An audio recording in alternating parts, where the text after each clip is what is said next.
I'm not ashamed of my point of view. On the contrary, my point of view is what I have to sell. My point of view is what I have to get across. Okay? So here I'm very much in the story.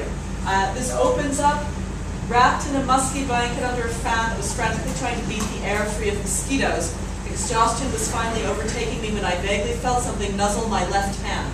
In theory, I was alone, dead-bolted away from the family of 6 who were sleeping outside on string cots so that I could have the only bed in the only room of their home.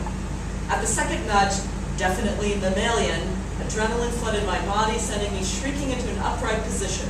A rat scurried away. So now I hope I've grabbed the reader's attention. And then I go into how I'm in this small village in Punjab. And I talk about these key things. A real green revolution. Oh, I didn't mean to do that. Because I can go back this way. Well, it doesn't matter. We can go to the next page. And talk about the sustainable farming effort. And then I go to the University of Punjab, the Agricultural University in Punjab, which is tie-ups with Monsanto and all the big agribusiness companies. Then I interview an organic farmer and talk about what's going on with organic farming in Punjab. And I conclude with the relationship between the Green Revolution, everything that happened with that, the aftermath, the environmental crisis, and the social and political effects of the Green Revolution on Punjab. I talk about the Punjab Khalistan separatist movement in the 1980s and how that was related to the Green Revolution.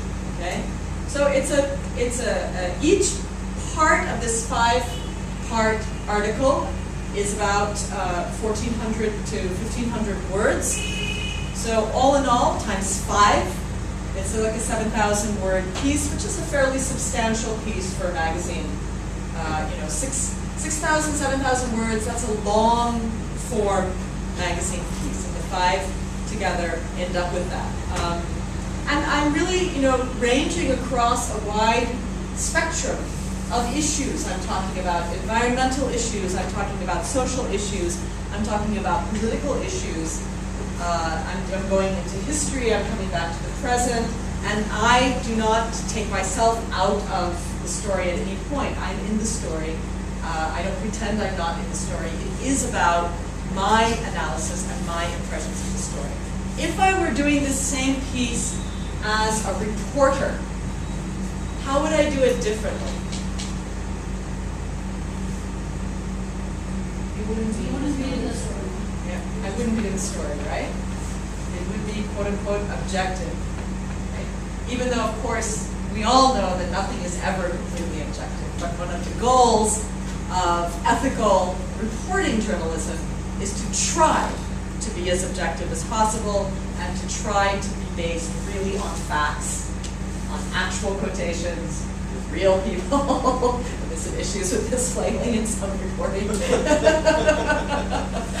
Real statistics, real facts, okay? I also respect all of that, okay? My opinion only has credibility because it is based on hard facts, and because it is based on real interactions with real people, and I have notes. I mean, it's very important as a journalist that you always keep your notes of interviews and things like that. If you're ever challenged on something, or if you record things, of course you ask permission before you record someone. This is being recorded, do you mind? I'm going to film this, do you mind? You have to get their consent. Once you have that, and then you keep all of that. I have all of my notes and all of my recordings going back years, because since I deal with things that could be considered by some people controversial, I have to protect my credibility with this record of what I've seen, who I've talked to, where I got my facts. And many of the publications, it's interesting, one of the unfortunate evolutions in this whole spectacularization of the media that's happened, and the media more and more with the internet and everything being in real time. As the thing is happening, you're supposed to be analyzing it, right? I mean, Obama's in India, he just spoke at India Gate in Mumbai. Mira Kamdar, what do you think? You know, I mean, it's like right away, right? One of the problems with that is that you know, it's hard to step back and really get the perspective and the analysis that you need for that, to have to really make a legitimate analysis of something that's going on. Okay, so there's an example from print media, although I guess it's not really print because it's on the internet. Yes? Yeah, how long